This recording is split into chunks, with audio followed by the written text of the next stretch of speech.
sweet, sparkly, and totally playful. I love the Juicy Couture. It is my favorite. I've been using this for over a decade. It's really the one that only perfume that I actually use, and the one that I will replace when it gets low. I absolutely love the smell of it, and you only really just need like a little smell, a little bit on you, and it goes such a long way. I love the smell of this. It's just so nice and sweet, as I said, and it just the perfect notes of amber and just the warmth of it that I absolutely love, and it lasts me all day.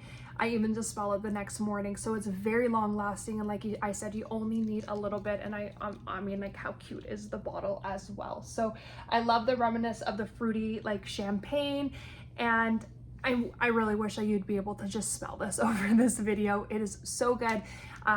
My go-to, definitely recommend this, and it makes such a great gift, whether it's for birthdays, Christmas, Mother's Day, even just an appreciation gift. I absolutely love this. It is my go-to. So if you are in the market for like a new perfume and you're looking for something that's delightful, that has just a burst of sweetness, this is it.